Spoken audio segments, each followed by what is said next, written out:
Welcome to Into the Desert, where we discuss relevant issues with respect and without finger-pointing. I'm Larissa Munns. I'm Elgin Hushbeck.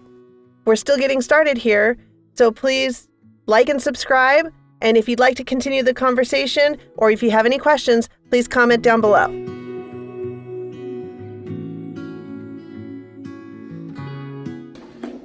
How can we trust this book? Right? It was written 2,000 years ago. Right? We don't have any of the original copies. No one has an autograph that John wrote down. It has gone through all these translations and transmissions. How can we trust it? Right? Common question that people have. It's got a very it's got a very good answer, because there is virtually no doubt, and there's no significant doubt about the text that we have. This is the Word of God. Yes, it's a translation. Yes, it comes from the manuscript tradition, but when you go through all of that, it's the Word of God. And you can say, at best, there's like 30 or 40 passages where we've got a group of manuscripts that say A and a group of manuscripts that say B, and we're not exactly sure which one was original. But there's not a single doctrine of the church, there's not a single belief that we hold as Christians that depends on one of those verses where there's a little bit of ambiguity. Most of the time it doesn't make any difference at all. For example, in Matthew, I think it's chapter 5, there's a verse that says, about Jesus talks about, your father and your mother.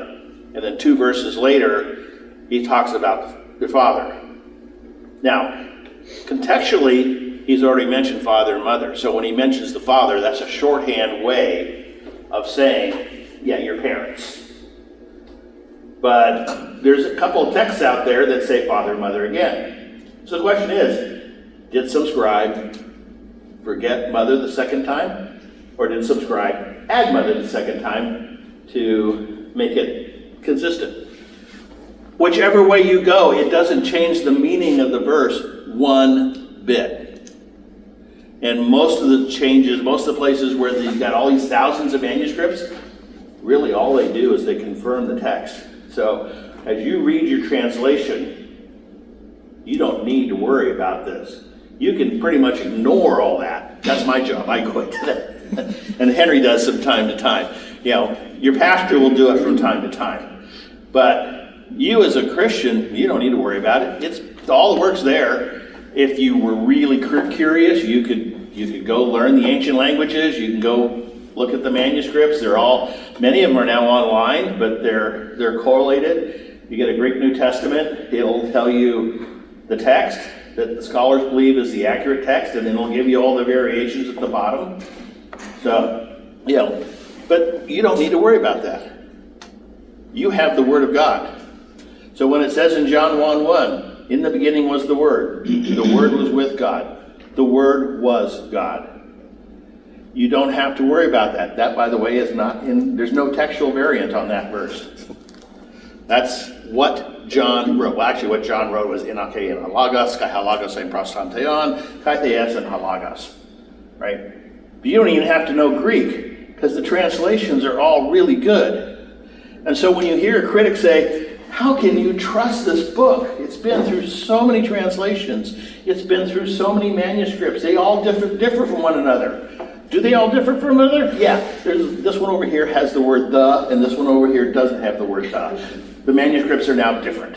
Big deal. It doesn't change anything. And so when you, as a Christian, go to read the Bible, these are not thoughts you should be concerned with. These are things that other people have gone through, and that you can have confidence. And it's not because some big church authority has made the pronouncement that thus says the church, this is thus the book, right? They don't do that. For one thing, you may have noticed there's a couple of different denominations in the world, right?